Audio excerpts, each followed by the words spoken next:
Es como la segunda semana donde el gobierno no está controlando la agenda, Claro, porque este es como el último camino de la decadencia de la democracia. como al borde de una tercera guerra mundial, Yo ¿viste? creo que hoy los derechos democráticos no significan nada para el 95% de la gente. Ni me genera tanta expectativa lo que se está gestando por debajo porque es el caldo de cultivo de una Está emergencia. recurriendo a la falopa de la deuda, pero en pasta base de la deuda. Hola a todos, todas y todes. ¿Cómo estás, Cande? ¿Todo bien? Bien, qué raro no arrancar. Arrancamos al revés. ¿Vos dónde estás? Contanos. Estoy en México, en DF, por un evento de justicia fiscal, así que me toca perderme, creo que es una de las semanas más importantes, sobre todo de este gobierno de Javier Milei, de este año, de este momento bastante caldeado que estamos viviendo en la Argentina, así que me toca vivirlo desde otro lugar. Sí, sí, está picante, pero al mismo tiempo estamos nosotros en Mandrilandia porque la inflación fue la más baja de 2020. Impresionante. Masterclass del Toto. Eh, sí, siento que fue hace 1000 años eso, ¿no? Como la inflación del 1,5, que sí llamó la atención, fue más baja que lo que proyectaban la mayoría de las consultoras incluso, y obviamente que es como la única bandera que tiene el gobierno para festejar en términos económicos, porque el mismo día habían salido los datos de la Secretaría de Trabajo de baja de puestos de trabajo, el estancamiento del salario real y bueno, básicamente el por qué llegamos a esta inflación del 1,5%. Sí, sí, el gobierno está, como venimos diciendo hace bastante, pisa todo para tratar de llegar a la inflación baja, pisa el consumo, los ingresos, todo tira para abajo y se lo nota también para abajo al Javito, me parece, porque no lo festejó tanto como en otros momentos. No sé si a vos te dio esa sensación. Sí, y además me pasa que es como la segunda semana donde el gobierno no está controlando la agenda. La Claro. agenda está pasando por el balcón de Cristina, por la movilización de mañana, por lo que hace la corte o no hace la corte, y como que no logran justamente manejar la narrativa del día, que es básicamente lo que les dio el éxito el año pasado y todo este tiempo, como lograr mantener todo el tiempo el tema, su tema en agenda y ahora desde la semana pasada, desde este fallo de la Corte, medio que Javito puesto, puesto menor. Sí, sí, la corte le impuso la agenda, pero él también se achicó por su propia culpa, ¿no? Él se fue de viaje de egresados al exterior, estuvo como 10 días o más, fue el viaje más largo desde que asumió. Y qué momento para irse, o Claro. sea, cuando él salió de Israel no estaba confirmado que hubiese salido antes de que empezara justamente la guerra con Irán. Para mí era algo obvio porque Israel no iba, bueno, sería raro que un país empiece un conflicto en esta escala con un presidente de otro país en sus tierras, ¿no? Pero digo, el peor momento en términos de geopolítica internacional para hacer ese viajecito de egresados a Israel. Sí, sí, estuvo por otros lugares, estuvo en España también en charlas muy de evasores fiscales, de esas cosas que a vos te gustan, de cómo evadir y cómo irse a Andorra a no pagar impuestos. En giras fue muy chiquito, hubo charlas muy chiquitas para muy reservados, recibiendo premios en todos lados, como medio desconectado, pero a la vuelta como que se conectó, como reforzó todo el apoyo que él le da a Netanyahu, se sacó fotos, pero también a la vuelta dijo apoyo como la contraofensiva de Israel contra Irán y puso todo a disposición, firmó un tratado de defensa incluso con el Estado de Israel, dando todo un respaldo bastante fuerte. Incluso era algo que él ya venía diciendo desde que asumió que su alineación internacional era con el Estado de Israel, pero llama la atención que el tipo lo profundiza, no solo lo profundiza durante un genocidio en la franja de Gaza, Netanyahu está asesinando bebés, ¿no? Está matando de hambre a millones de personas, sino que ahora refuerza esos lazos, esa cooperación en defensa, incluso hace declaraciones desde la oficina del presidente, cuando Netanyahu parece estar bastante aislado de todo lo que es el panorama internacional, hay conflictos ahí con Trump, no se sabe bien cómo viene esa relación, y en el medio de eso, Milei otra vez queda como a contramano de todo lo que estamos viendo de los líderes occidentales que él venía a representar o a defender desde este lugar del mundo. El tipo se le juega 100% con Netanyahu, que el mismo día en el cual lanza la ofensiva contra Irán, había habido una votación en su contra en el Congreso, en el Parlamento de Israel, como una votación que estuvo a punto de disolver el Parlamento y tener que volver a llamar de vuelta a elecciones. Por lo tanto, se lo nota ahí medio, por un lado, medio sin poder controlar la agenda, pero también tratando de marcar a fondo, en este caso, una agenda un poco ajena a los intereses de Argentina y de defender incondicionalmente al Estado de Israel. Es que se nota su poco interés por la Argentina en general, ¿no? Claro. Como siempre metido más en la agenda internacional y tratar de ser un actor relevante en esa agenda internacional y tomando las peores decisiones posibles. Porque digo, nosotros que seguimos el tema Palestina-Israel hace bastante tiempo y ya estábamos del lado de Palestina desde que nos conocemos.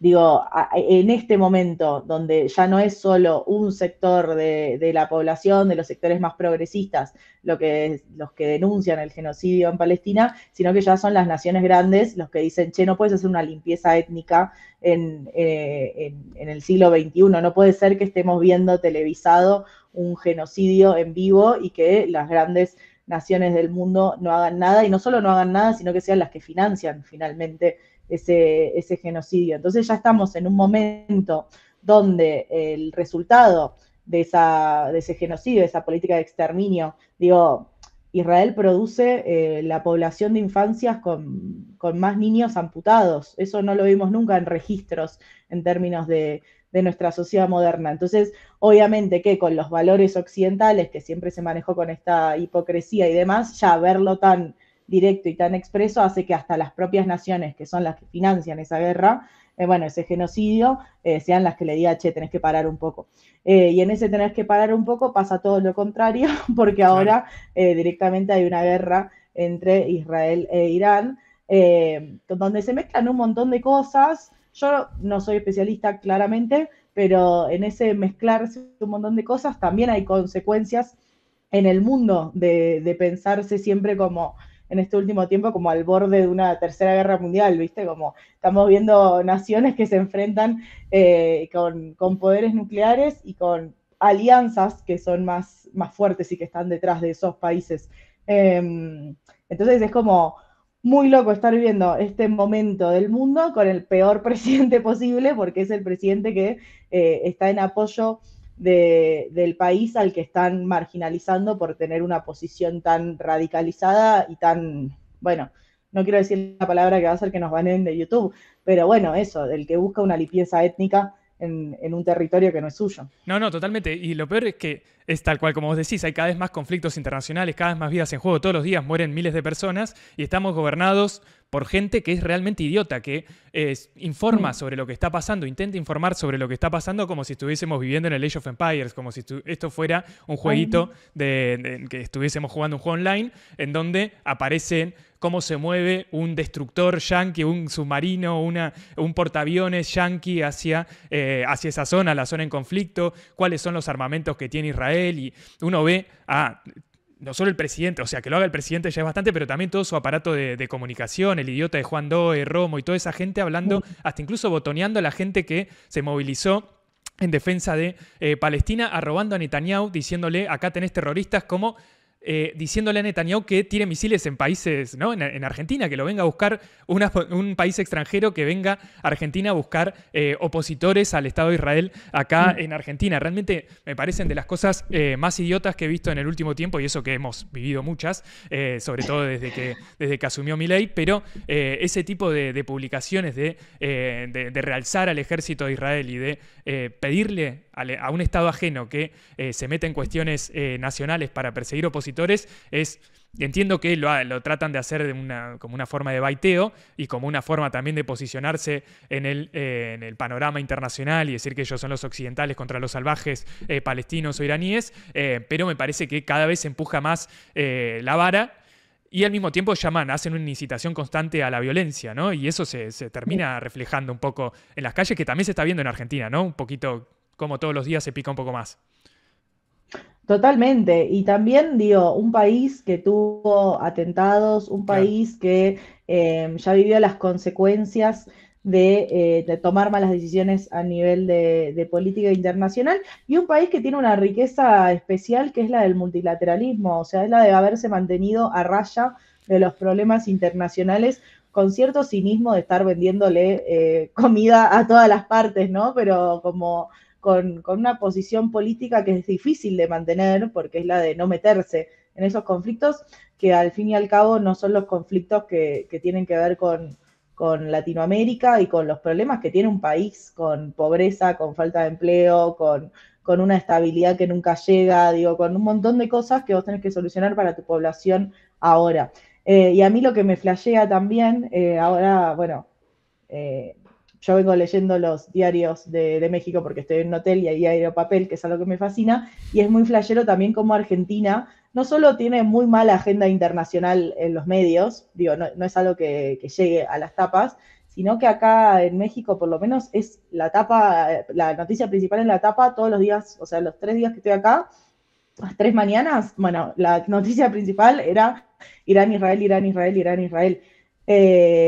No tanto posicionándose, pero sí relatando qué es lo que está pasando en términos de, che, estamos entrando en un conflicto que posiblemente, más allá de si va a ser una guerra mundial o no, tiene impactos en todo el mundo, tiene impactos en las redes comerciales, tiene impactos en las negociaciones políticas, en las alianzas, en si seguimos pensando en un mundo globalizado o ya los damos por muerto, qué van a hacer los países con eso. Digo, los países están hablando de, bueno, cómo reestructurar las rutas comerciales, porque acá va a haber un mundo mucho más conflictivo y hay que ver cómo hacer para que no nos afecte. Y Argentina está tipo abierto así diciendo, vení, yo quiero ser parte de ese conflicto, ¿entendés? Y tipo, no, flaco, ¿qué haces? O sea, no queremos ser parte de ese conflicto. Claramente no queremos ser parte de ese conflicto, no tenemos nada para aportar y tenemos mucho para perder. No, totalmente. Y además el argumento para ser parte de ese conflicto, cuando le repreguntaron varias veces a Milei, que además fue en la entrevista con Fantino hace un tiempo, su conclusión era que había que formar parte, había que tomar partido por Israel porque los tibios no hacen historia, ¿no? Porque no hay que ser tibio, en la vida no se puede ser tibio, hay que tomar un bando, él toma el bando de la civilización occidental, que sería Israel.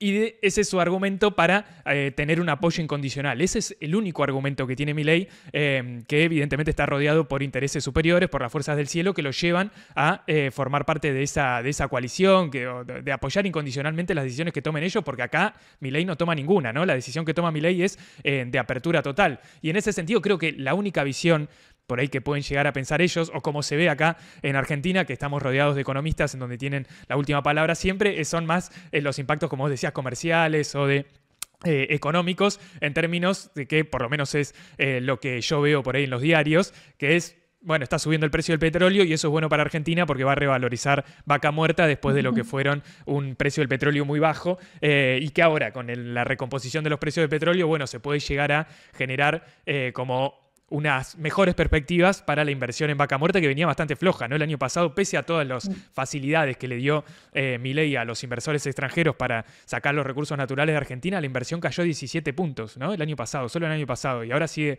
cayendo. O sea, los capitales se van en lugar de invertir acá. Entonces, como que los analistas de Argentina, que su mayoría son economistas, dicen, bueno, ahora con la suba del precio del petróleo, pueden llegar a venir más inversiones o le dan, no solo inversiones, sino las inversiones que ya están acá, pueden hacer que se genere un flujo más grande de dólares de acá a futuro y darle un poco más de aire a la balanza comercial de Argentina, la generación de dólares de Argentina, que es la gran discusión que estamos viendo en estas semanas, no solo a través de las consecuencias internacionales, sino con lo concreto de las reservas del Banco Central.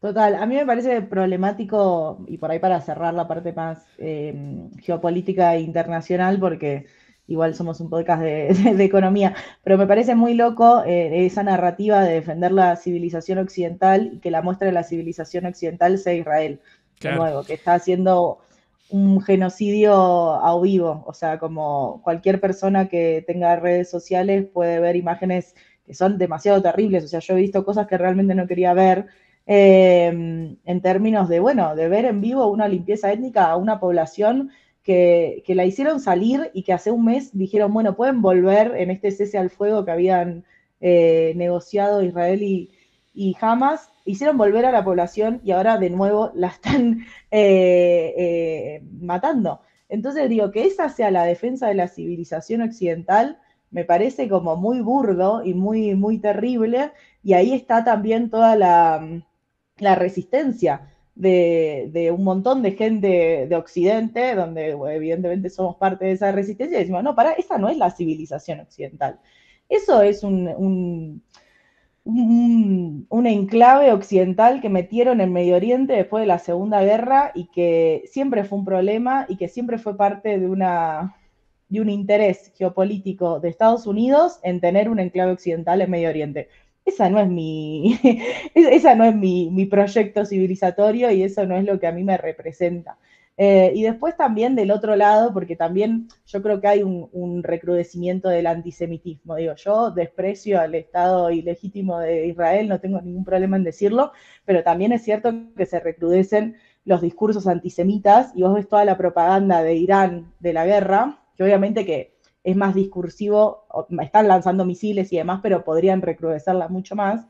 Y en lo discursivos repiten un montón de propaganda que yo vi en el museo de cómo fue creciendo la propaganda de Goebbels en Alemania, digo, repiten un montón de discurso antisemita, entonces es como muy difícil, y yo creo que desde las izquierdas, los progresismos, también nos falta reencontrar o reescribir un discurso que sea antiguerra, qué sé yo, a mí ver misiles yendo a un país a matar población civil no me parece algo bueno en ningún lugar.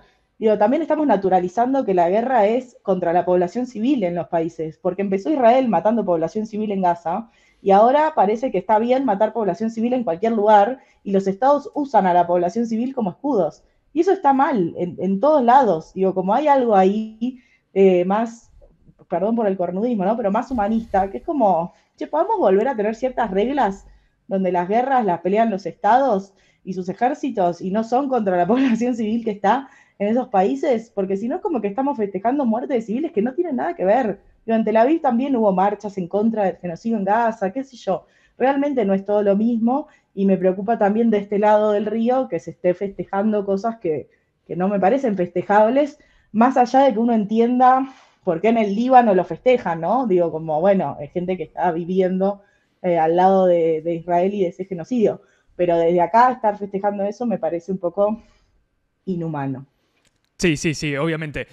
Primero creo que es lo de las reglas es justamente hacia donde estamos yendo, es hacia un mundo sin reglas, ¿no? Porque se está cayendo el imperio que establecía las reglas internacionales. En la medida en que se cae el árbitro de las reglas internacionales y que él mismo se retira de establecer las reglas, es que vamos hacia una anarquía total y a cada vez más conflictos, que es lo que estamos viviendo, y a choques y a pequeñas, medianas y grandes potencias que se disputan lugares en el mundo. Estamos teniendo guerras de menor intensidad, pero cada vez más extendidas en todo el planeta, salvo en esta región, gran región en la que nos ha tocado nacer y que defendemos.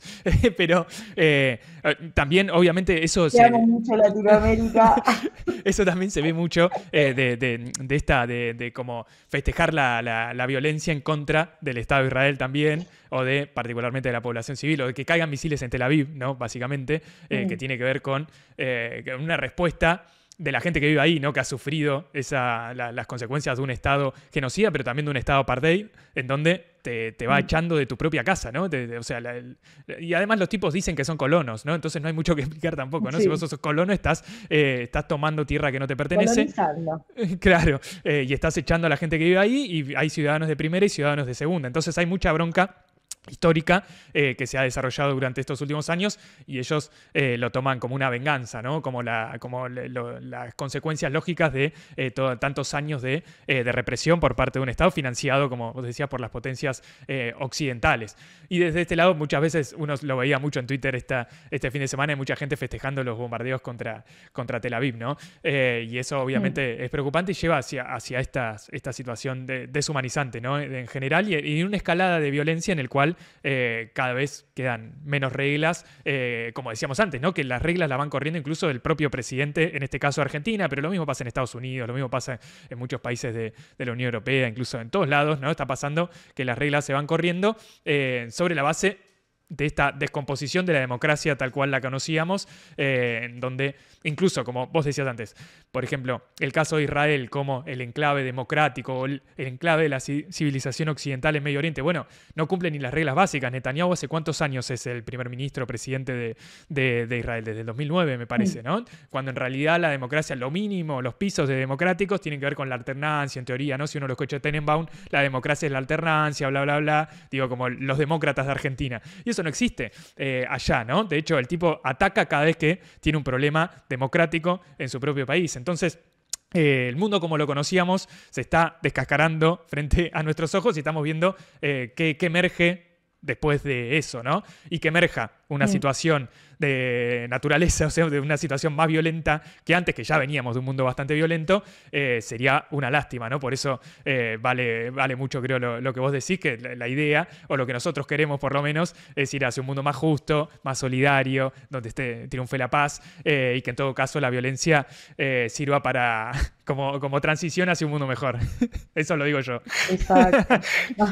No, bueno, sí, tampoco uno va a creer que te escupen Claro. en la cara y vos le vas a decir, no, mira, te pongo la otra mejilla. Porque eso es lo que hace Milei acá, Eh, ¿no? O sea, perdón, pero ahora justamente eso se está dando ahora, cuando uno lo ve, no sé si lo viste a Fantino, a Tronco, toda esa gente de Neura, a Viale, mm, en TN, llorando porque le hicieron un graffiti en la pared, ¿no? Cuando todas las noches ellos claro. agarran el micrófono y dicen a los cucas hay que matarlos casi, ¿no? Dicen, los cucas no pueden hacer nada, los zurdos no se pueden movilizar, si los zurdos se movilizan hay que Mm, tirarles gas, hay que llevarle a la policía, y los tipos le dicen algo en un restaurante o le ponen una pintada en la puerta de su, que ni siquiera es de ellos, ¿no? En la puerta del lugar donde van a operar, y salen a llorar diciendo no puede ser, esto es una escalada de violencia, cuando bancan un presidente que dice que hay que ponerle el último clavo al ataúd del kirchnerismo, o dice que los zurdos tienen que morir, o no se puede convivir con los zurdos, como decía Laje, ¿no? Entonces es elevar el nivel de violencia, y después cuando les toca a ellos, en algo mínimo, ni siquiera nadie les pegó, nadie los insultó, solo fue una pintada, se ponen en esa situación de víctima, ¿no? Lo cual es bastante desconcertante, mm. pero creo que habría que analizar un poco cómo enfrentarlo, por lo menos no dejarse llevar por esa victimización que ellos desarrollan.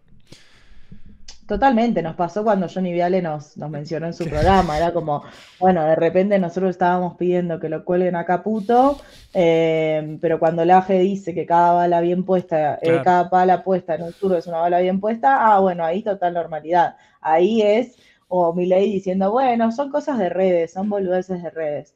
Bueno, si son boludeces de redes, entonces todos boludeamos en redes, y además entendiendo que el contexto argentino está recaldeado. ¿Por qué? Y bueno, porque están proscribiendo a la principal líder de la oposición. Entonces también hay un contexto político mucho más caldeado que antes, donde ya no da igual si en tu programa de la noche decís que hay que ponerle el último clavo al ataúd del kirchnerismo o no. Digo, una cosa es decirlo en un contexto donde todo eso parece muy lejano y vos obviamente estás ahí impulsando eso, y ahora cuando eso se materializa, se concreta a través de la Corte Suprema, y la gente va a estar re enojada porque se va a acordar que vos fuiste parte de quienes allanaron ese camino. No sé, yo vi el otro día un recorte en TN mostrando los planos del departamento de Cristina, y vos decís, flaco, es una mina a la cual la quisieron matar hace 2 años y vos estás mostrando los planos del departamento. ¿Por qué es una información periodística los planos del departamento de Cristina? O sea, realmente, como dos dedos de frente. O sea, imagínate si mostráramos los planos de las casas o mostráramos la cantidad de casas que tiene Mauricio Macri. No te digo Ritondo porque tienen que hacer una serie de 8 capítulos, pero digo, es una locura mostrar ese tipo de información de cualquier líder de la oposición, nos guste o no, porque está dando información sensible en un contexto de mucha violencia política, de un crecimiento de esa violencia política.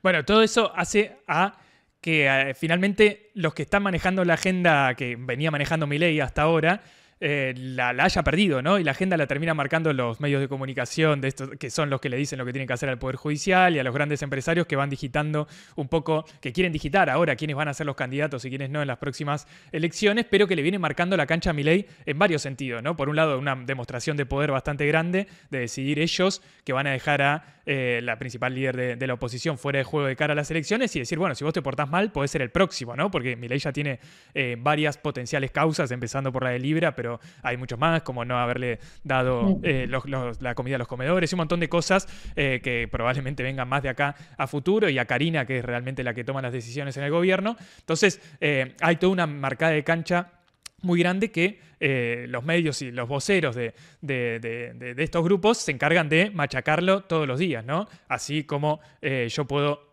establecer lo que yo quiera que se hable, que tiene que ver con la condena a Cristina o cómo va a pasar sus próximos días Cristina, bueno, lo mismo le puede pasar mañana a Milei. Y yo creo que ahí también hay un problema que es evidente que por un lado no se puede, el gobierno no puede marcar la cancha, marcar la agenda de esta baja de la inflación, de la estabilidad económica, con todos los problemas que eso tiene, pero Milei no termina de poder hacer pie en ese sentido, sino que parece más un actor secundario, pero a la oposición le pasa lo mismo, en donde no puede presentar una alternativa a los problemas reales de la gente, que es que no llega a fin de mes, sino que está hablando también sobre las condiciones en las cuales Cristina va a pasar su condena, ¿no? Entonces termina siendo la casta contra la casta judicial contra la casta del PJ, que viene de gobernar muchos años en los últimos años, y en donde están ahí embarrados en discutir las condiciones tanto de si va a tener una cárcel común o si va a estar en su casa, o cuál va a ser los próximos pasos en el peronismo, si continúa la interna con Axel y la foto entre todo el PJ junto y Massa diciendo es el peronismo contra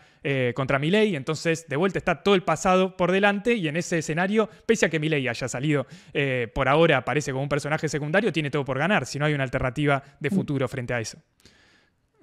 Sí, total. De hecho, a mí lo único que me da esa ilusión de estas últimas jornadas es cómo reaccionó la gente. O sea, primero, el FIT, yo tengo que reconocer, me parece que actuó muy bien en términos de las tomas de las universidades, de los secundarios, y de en sus espacios territoriales haber marcado que había que hacer un estado de alerta y de movilización, y entendiendo a la proscripción de Cristina como un ataque a la democracia y a cualquier proyecto que se proponga una mejora para la Argentina. Ahora, en esto, y en el mismo sentido, la gente, las bases del peronismo también yendo a Comodoro Pi, a tribunales, yendo a la casa de Cristina, yendo a la sede del PJ, creo que ahí se ve esa necesidad de las personas de defender lo que tenemos hasta ahora, o sea, defender que se pueda votar a la candidata o al candidato que quieras votar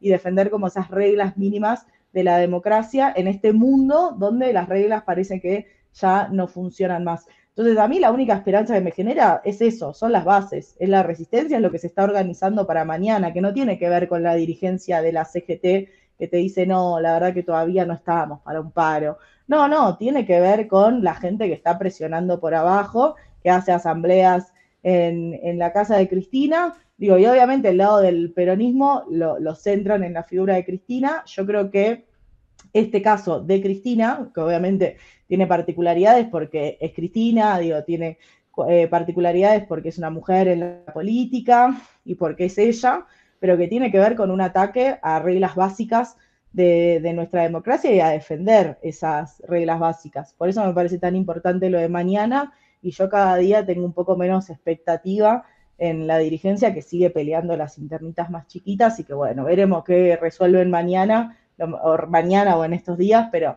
lo más importante es lo que se está gestando por abajo.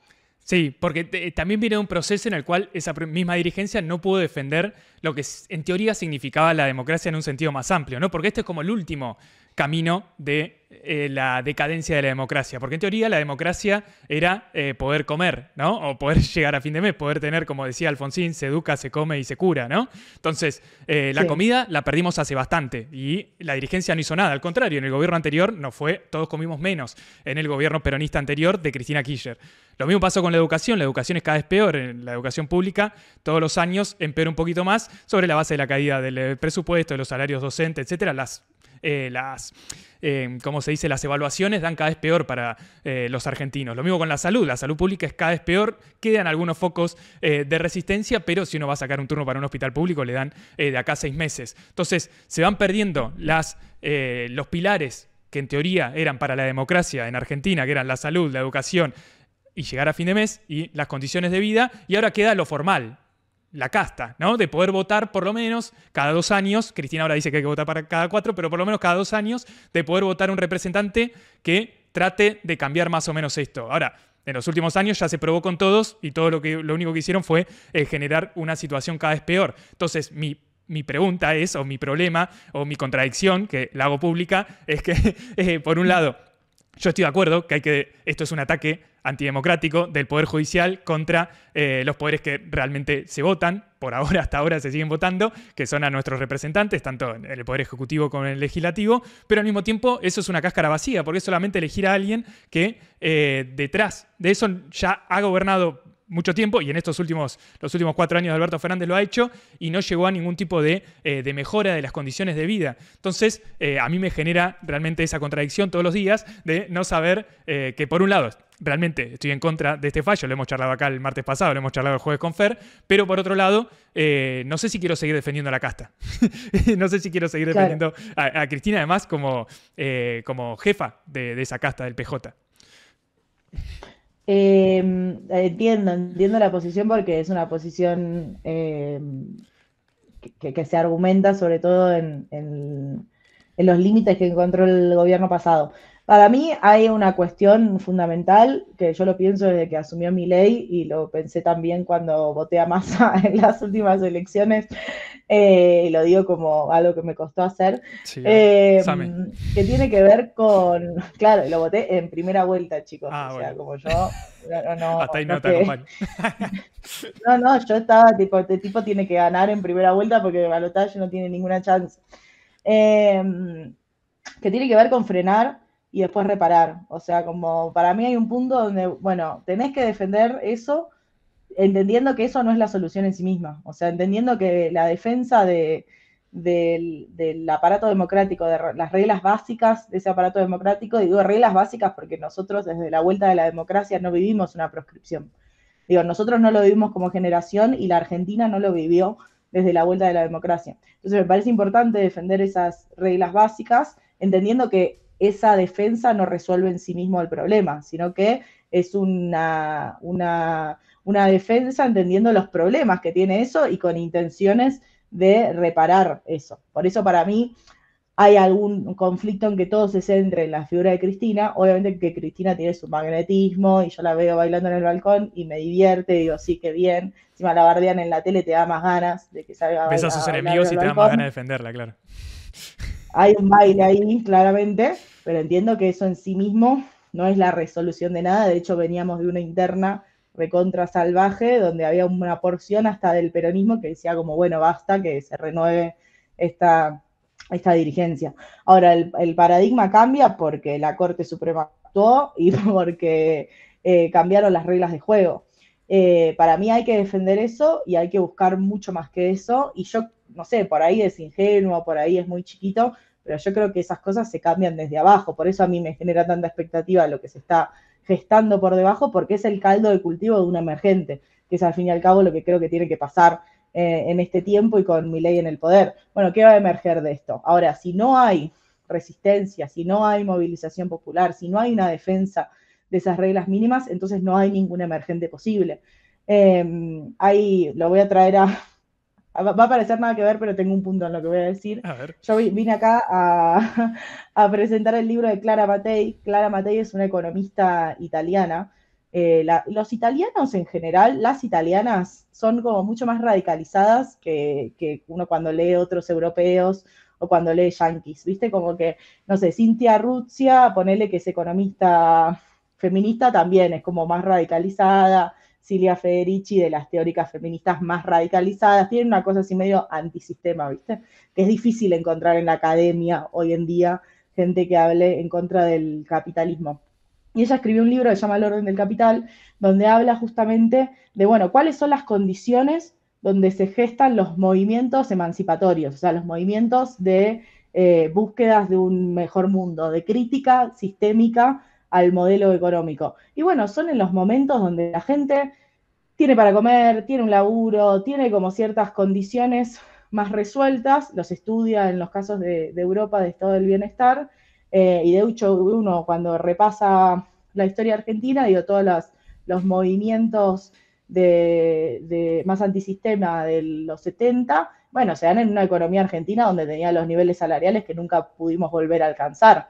Entonces hay algo ahí en ese puente, si se quiere, entre reforma y revolución, que para mí es importante, porque hay una idea de la izquierda donde peor es mejor, donde, bueno, ¿para qué voy a defender esta cáscara vacía si no es lo que me representa y yo al final lo que quiero es destruir este sistema?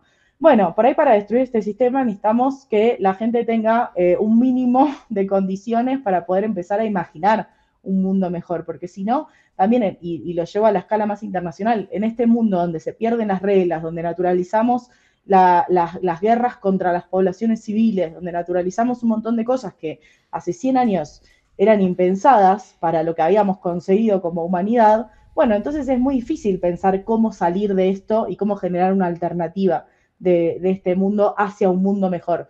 Porque pareciera que, bueno, todo va de peor en peor, entonces de repente festejamos que la guerra cambia de lado y que la población civil que muere es de la otra población. O de repente decimos, bueno, esto es una cáscara vacía, no funciona de nada, y terminamos en un Milei perpetuado por siempre en la Argentina, donde la Argentina está cada vez peor. Y es difícil pensar en alternativas cuando vos en tus condiciones de vida estás cada vez peor, porque no tenés tiempo, no tenés espacio y no tenés posibilidad. Es parte de la derecha sacarte esa posibilidad de creer, de imaginar un mundo nuevo. No, totalmente. Para mí eso abre un montón de cosas. Primero, a mí lo que me, como mi conclusión previa es, yo estoy siempre a favor de movilizar en defensa de los derechos democráticos. Por ejemplo, yo creo que hoy los derechos democráticos no significan nada para el 95% de la gente, salvo para la minoría intensa que, como yo, que está bancando todo esto. Ahora, ¿cómo darle contenido a eso? Bueno, con lo que veníamos haciendo las semanas anteriores, que era defender al Garraham, defender a los docentes, defender a los médicos, a los estudiantes, ir defendiendo a los jubilados, ¿no? Todos los miércoles. Es decir, desarrollar como una masa crítica, una movilización en contra de los ataques del gobierno. Ahora, esto es lo que viene pasando desde hace como 10 años, que venimos a la defensiva tratando de defender los derechos adquiridos. Y cada vez tenemos menos derechos y cada vez somos menos los que tienen algún tipo de derecho, en términos de salariales, de todo lo que venimos charlando. Entonces, eso muchas veces nos lleva a ser conservadores, de tratar de defender los derechos que uno le quedan, y en este caso terminar defendiendo a Cristina como alguien que incluso está por encima de nosotros, ¿no? En términos de que ella, bueno, va a perder un derecho que es el derecho a su libertad, pero no creo que sea representativo de mucho. A lo que voy es que defender solo frente a este ataque proscriptivo, defender a Cristina en lugar de tratar de desarrollar una movilización más amplia y que tenga un horizonte, si toda la movilización va siendo canalizada a defender a Cristina, eso termina siendo conservador, sobre la base que Cristina misma fue en el pasado la que le puso un techo a las aspiraciones de la gente, en términos de, esto ya pasó en 2017-2018, había unas movilizaciones muy grandes en contra de un ajuste, que era un ajuste fuerte, aunque no tan fuerte como el actual, y Cristina dijo, hay 2019, váyanse todos a su casa, voten bien las próximas elecciones, voy a estar yo en la boleta y eso va a hacer que las condiciones de vida cambien. Bueno, no cambiaron. Entonces ahora creo que el desafío es más grande en términos de que sobre la base de que la experiencia democrática representativa ya la vivimos, de que no hubo un cambio profundo en ese sentido, al contrario, hubo un cambio para peor. Bueno, ahora el desafío es mucho más grande, que tiene que ver con lo que vos decías, ¿no? Tratar de movilizar, defender, tratar de defender lo que hemos conquistado hasta ahora, tratar de frenar el daño, pero en la misma medida en que nosotros no tengamos una alternativa, digo como las bases que nos movilizamos, no tengamos una alternativa palpable, más que volver al pasado, y bueno, eso creo que solo puede llevar a la derrota en términos de que lleva a la desmoralización, a que otra vez contra la misma piedra, o a otra vez depositar todas las esperanzas en, no sé, que nos digan anda a votar a Massa, o anda a votar a alguien así, o a Lustó, o Es con Todos, o el Frente Antifascista, o esas cosas, ¿no? Entonces, creo que estamos en momentos igualmente muy, muy interesantes para todos estos debates y para desarrollar estos debates en la calle, ¿no? Como vos decías, yo no quiero que lo mío tampoco suene como que es, nada, ¿para qué me voy a movilizar en defensa de Cristina? No, al contrario, yo voy a ir a la calle. Sí, bueno, está buenísimo. Es re complejo el Claro. escenario, ¿no? Como me parece importante traer eso porque hay muchas complejidades en un escenario que es nuevo y en un contexto que cambió. O sea, cambió, es así. El día que la Corte decidió tomar esa decisión, el escenario político de la Argentina cambió. Y es algo que tenemos que aceptar y que estamos tratando de digerir. Y aceptarlo me refiero a ver cómo cambiarlo, no de aceptarlo, de decir que tres tipos de la Corte pueden definir a quién se puede votar o a quién no se puede votar.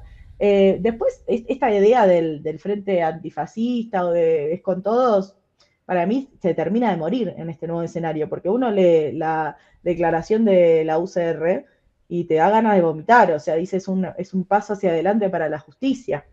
Entonces vos decís, che, con esta gente no se puede construir, pero ni una casita de juegos. O sea, como es imposible pensar en una salida democrática, antifascista, lo que sea, con esta gente. Entonces, hay algo del escenario donde te marca la necesidad de radicalización, y para mí es un problema, lo digo con humildad, ¿no? Pero Cristina en la entrevista de C5N dijo algo que a mí me flashó mucho, porque me pareció como que caracterizó bien, que ella decía como, bueno, Néstor era más del optimismo de la voluntad y yo soy más el pesimismo de la razón.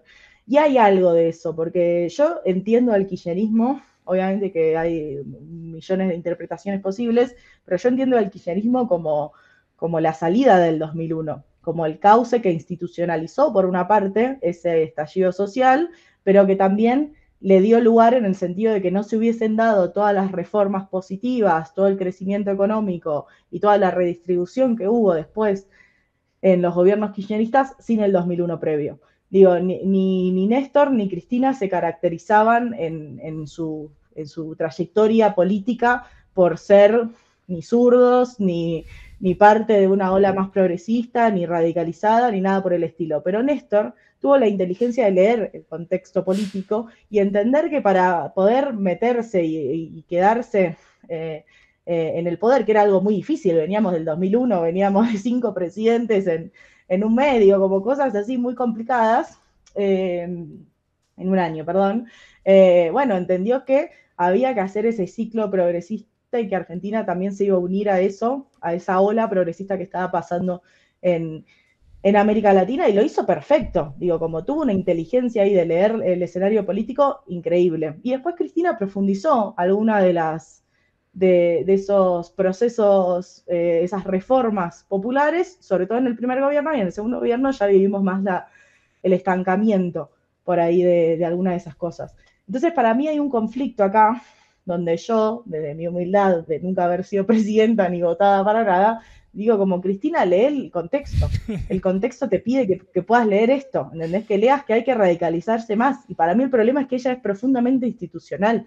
Ella es profundamente institucionalista. Digo, en el AI 2019, pero también en toda esta lectura de haber candidatado a Scioli, después a Massa, como esta salida donde se negocia con la derecha argentina, con un intento de negociar con el círculo rojo de poder.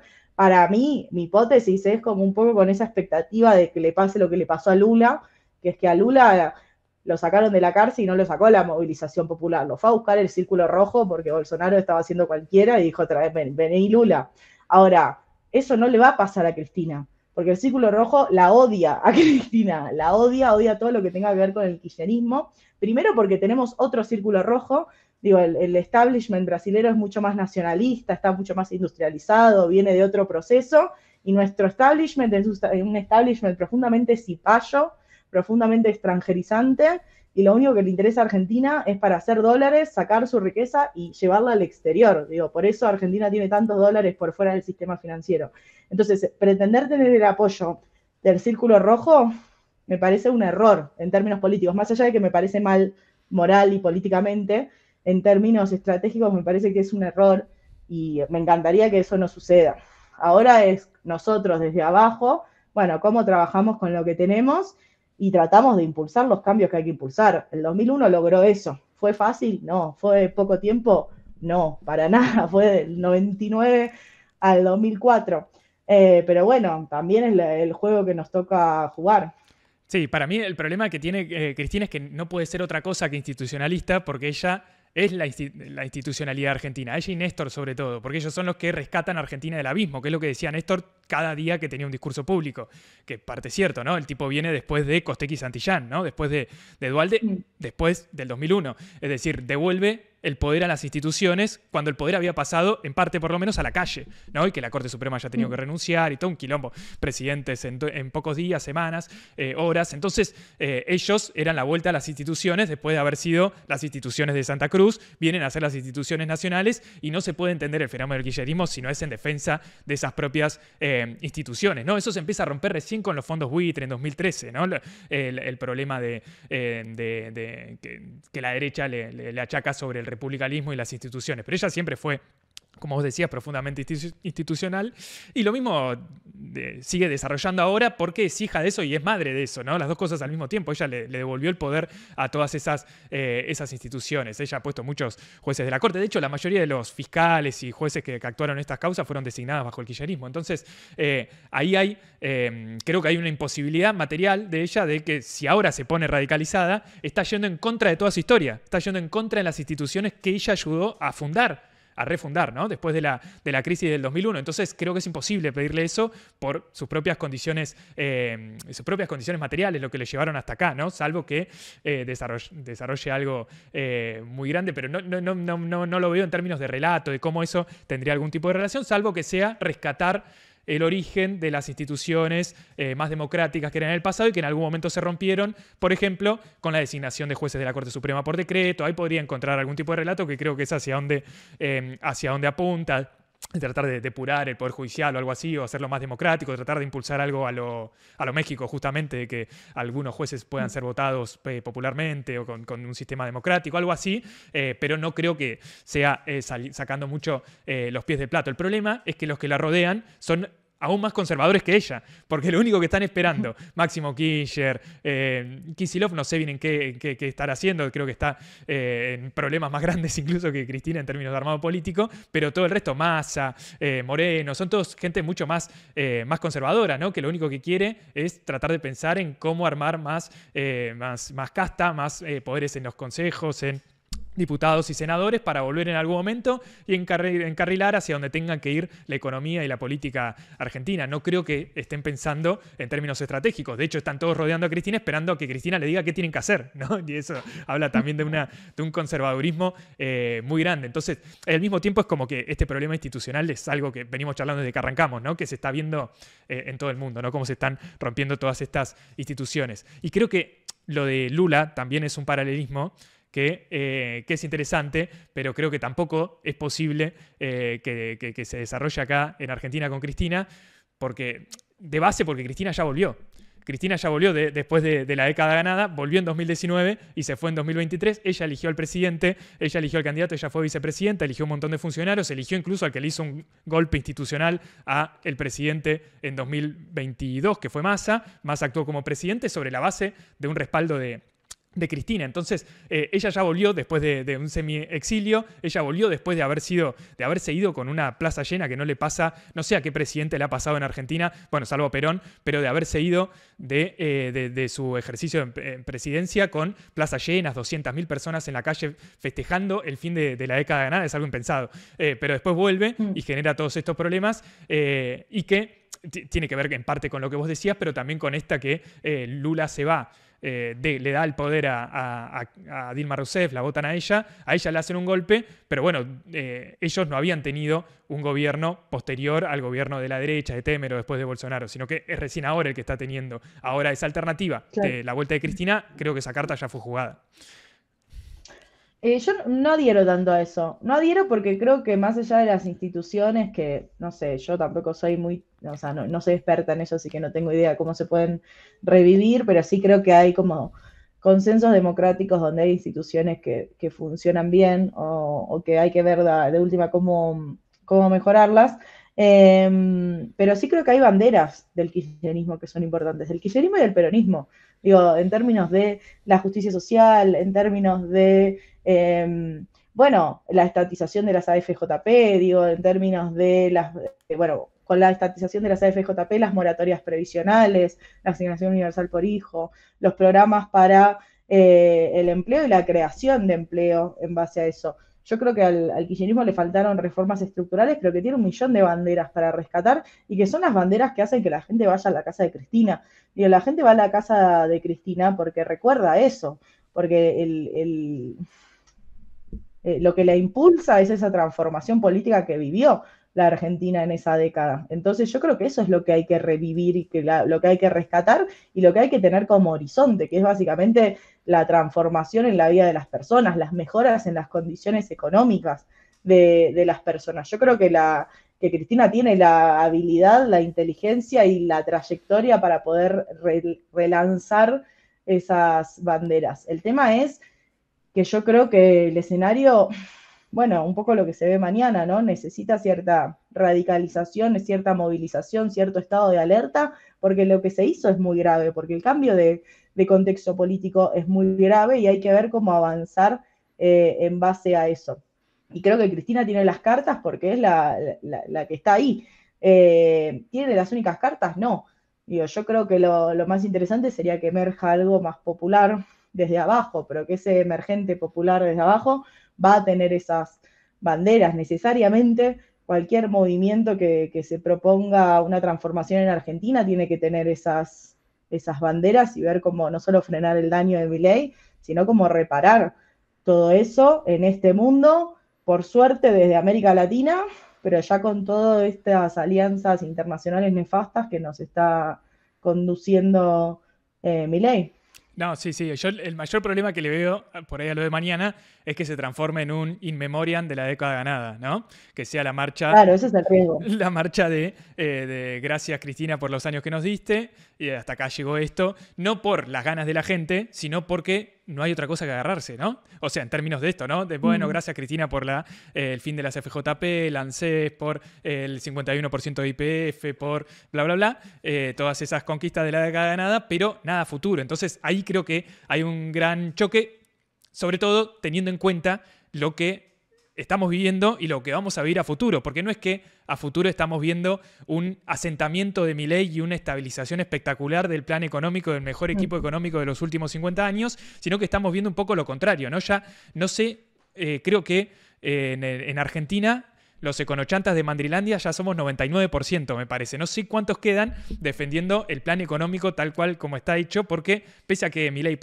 quiera celebrar el 1,5% de inflación, tiene un problema cada vez más grande sobre las reservas, el riesgo país. No le está saliendo el plan económico para que tenga una perspectiva de estabilidad futuro. O sea, el plan de Caputo, que era volver a endeudarse para estabilizar las variables, que baje el dólar, tener reservas en el Banco Central, no está funcionando y está recurriendo a la falopa de la deuda, pero en pasta base de la deuda. No está tomando repos con bancos privados internacionales, un nuevo preal que patea todas las semanas cuando lo va a lanzar porque no se lo quiere suscribir nadie. Está emitiendo deuda en pesos, pero en realidad en dólares, para que eso vaya a las reservas. Dice que va a comprar dólares, pero después no los compra. Y le pone el piso al dólar en 1.200, en donde no termina de bajar de ahí, cuando hace un mes y medio habían dicho que iba a valer 1.000, ¿no? Entonces, y todo eso en el medio de la cosecha gruesa de la soja, que es cuando entran los dólares a Argentina. ¿Qué va a pasar el mes que viene cuando dejen de entrar los dólares? ¿De qué se va a disfrazar el toto? En el medio de un contexto internacional que no es favorable para que baje el riesgo país, al contrario, está subiendo. Entonces hay toda una cantidad de contradicciones, obviamente todo esto en la macro, mientras en la micro la gente vive cada vez peor, ¿no? La inflación sí está bajando, pero los salarios están pisados, hay despidos como vos decías al principio, la gente cada vez le cuesta más llegar a fin de mes, los servicios siguen aumentando, ahora con el precio internacional de la nafta subiendo, ¿va a volver a subir la nafta en Argentina? Ahí va a tener también una contradicción con las petroleras, entonces hay un montón de problemas que están abiertos, que se pueden profundizar de acá hasta las elecciones, y sobre la base de que no emerja algo nuevo, que estas discusiones nos lleven a pensar cómo salimos de esta en la misma medida en que el plan empieza a encontrar cada vez más problemas, y bueno, también puede llevar a que esto no tenga un cauce y termine siendo como una frustración más, ¿no? De todas las que venimos teniendo.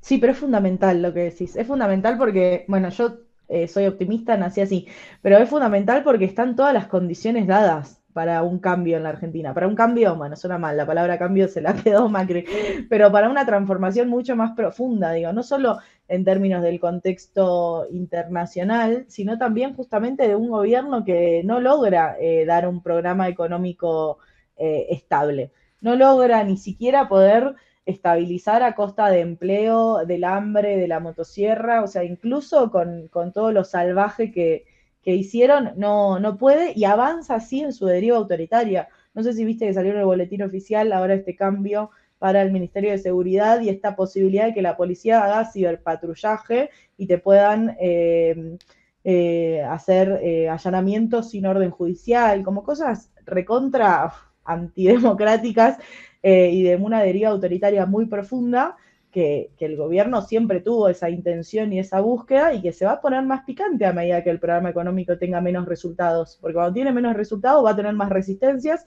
y va a tener que doblegar. esas resistencias. Y ahí está la pelea de si va a poder o no va a poder. O sea, yo creo que hay algo que nos tiene que movilizar y que yo creo que nos moviliza y que se ve en esa manifestación popular. Ayer hubo una asamblea feminista en San José de cara a organizar el miércoles, pero también de pensar como, bueno, ¿qué queremos decir ante esto? ¿Qué paradigma queremos mostrar? ¿Qué horizonte queremos mostrar? Porque es ahora donde hay que mostrar esas cartas, donde hay que pensar esas cartas, más allá de la dirigencia, porque yo creo que también estamos en una, viste, como bebés, diciendo, ay, bueno, a ver qué nos dicen, a ver qué arman, a ver qué candidato. Y no, baby, tenemos que escribir nosotros cuál va a ser el de un 70. O sea, nosotros en términos colectivos y más amplios, pero bueno, hay que participar, hay que movilizarse y hay que empezar a pensar qué verga queremos hacer en este mundo y cuáles son esas modificaciones que vamos a tener que hacer sí o sí. O sea, ahí también tenemos una responsabilidad histórica, y lo digo para la gente que tiene 30, 40, 50 años, que es como, bueno, chicos, hay momentos donde, donde hay que pensarlo más allá de querer que te lo resuelva otro. No, no, totalmente, porque además, en parte por lo que vos decís, pero también por las condiciones objetivas de la realidad y del mundo, no es que somos optimistas porque tenemos ganas de ser optimistas, como vos decías recién, que nos gusta, si no, no haríamos esto, ¿no? Si no estaríamos tratando de hacer otras cosas. Pero también porque las condiciones son, por un lado, porque la gente tiene ganas de hacer cosas, se ve cada semana más, ¿no? Cada vez más gente en la calle, cada vez más gente tratando de pensar, cada vez nos mira más gente acá en los programas que hacemos, mira más también a otra gente que también critica mucho al gobierno, eso se ve, la gente está más dispuesta a discutir, a charlar, hay mucha gente que nos putea, sí, pero hay mucha gente también que nos dice cosas lindas y que está dispuesta a charlar sobre esto, pero también las condiciones de lo que está pasando a nivel internacional y en Argentina son muy favorables para pensar en una alternativa que no requiera grandes penurias como nos viene vendiendo Milei, que hay que estar muy mal porque después el futuro va a ser muy bueno en algún momento. Ahora, todo el conflicto que está habiendo en Medio Oriente afecta a toda la energía, ¿no? El problema energético es un problema cada vez más grande, cada vez más valorizado a nivel internacional y nosotros tenemos abundancia de energía. Estamos en camino a tener abundancia de energía. Tenemos vaca muerta, el petróleo y el gas, pero también tenemos un desarrollo nuclear que Milei lo quiere reventar, lo quiere regalar, pero tenemos de los mejores profesionales nucleares en Argentina y tenemos uranio en el mismo país en donde tenemos en Chubut. Tenemos el uranio que podría servir para desarrollar centrales nucleares propias, que ya tenemos y que somos uno de los pocos países que lo tienen. Tenemos el petróleo y el gas, tenemos el campo para abastecer de comida primero a nosotros y después al resto del mundo, minería, litio, cobre. Tenemos un montón de recursos naturales y humanos. Somos un país que está alejado de los conflictos internacionales, es decir, hay un montón de factores que nos pueden servir para desarrollar a nuestro país y para que todos podamos vivir mejor, ¿no? No para un desarrollo abstracto que haga que solo vivan mejor Galucho, Bulgeroni, Marín y los dueños de las petroleras de Vaca Muerta, que es lo que está pasando en este momento y que se puede llegar a profundizar en los próximos años, sino dar una alternativa realmente que sirva para que nosotros podamos vivir mejor porque tenemos todo como para hacerlo. Entonces creo que hay un montón de motivos para ser optimista y para continuar con todas estas movilizaciones, defender nuestros derechos en todo sentido, nuestro bolsillo y nuestros derechos democráticos. Por lo tanto, creo que hay mucho optimismo de acá a futuro. Ya estamos casi en una hora. No se nos cortó esta llamada, así que estamos bien, ¿no? ¿En cuánto estamos? ¿No estamos una hora?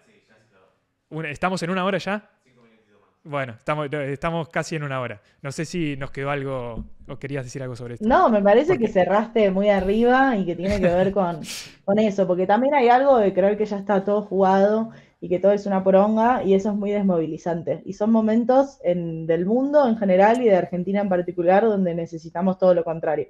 Así que me parece que está buenísimo rescatar eso, que es las potencias, los activos y las posibilidades que tenemos desde Argentina, que son un montón, realmente que son impresionantes. Así que eso, ya la próxima semana lo hacemos normal desde allá. Traeré las experiencias de México, que leyendo el Diario de México entiendo por qué tenemos las tasas de homicidio tan bajas, las más bajas de Latinoamérica, porque también es uno de los activos que tenemos desde Argentina, que somos un país un poco violento, y eso hay que rescatarlo y defenderlo. Pese a que Milei lo quiere cambiar, ¿no? Total, tiene unas ganas. Pero mira, hablando de violencia, sí. Vieron que en Estados Unidos pasan cosas, pero pasan cosas aisladas. Vieron que por ahí hay un tiroteo, cosas picantes, pero aisladas, ¿no? Y que re picantes. Pero Mataron a un viejo el Sí, otro sí, día. sí. No, pero mira, el fin de semana que se dio el sábado, Trump quiso hacer un desfile por su cumpleaños y también por el cumpleaños 250 del ejército yanqui, de la Armada. No fue nadie a las movilizaciones, tuvo un par de bizarreadas, pero al mismo tiempo, y acá casi que no nos enteramos por lo que vos decías de las noticias internacionales, en todo el país hubo 5 millones de personas en las calles con una movilización que se llamaba Sin Reyes, ¿no? O No al Rey. Porque Donald Trump se maneja como un rey. O sea, hasta en Estados Unidos están teniendo movilizaciones muy grandes en contra de estos gobiernos que impulsan la violencia, que impulsan el hambre, el conflicto entre laburantes, entre gente que la está pasando mal, en lugar de agarrárselas con los que realmente se están llenando los bolsillos. Entonces, si en Estados Unidos se levantan 5 millones de personas en la calle, acá podemos equipararlos tranquilamente, ¿no? En las proporciones por habitante, pero podemos hacerlo. Bien. Así que creo que está Total. todo por delante.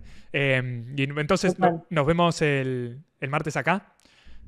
Nos vemos el martes, el jueves me imagino que va a ser un Sí. programa bastante candente de Un Mundo Feliz. Y No sé sí. si ya saben el tema de lo que van a hablar. Yo creo No, que la agenda se los marca, pero bueno.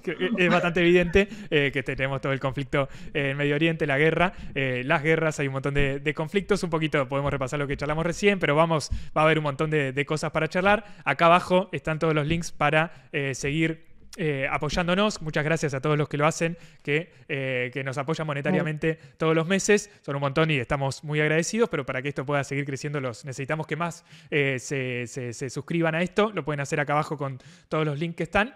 Y nos vemos entonces el jueves en Un Mundo Feliz, que vamos a estar acá con Fer. Que termines bien el viaje, Cande. Que anden bien. Llevo mezcal y picante, que es lo más importante. Chao, nos vemos. Chao.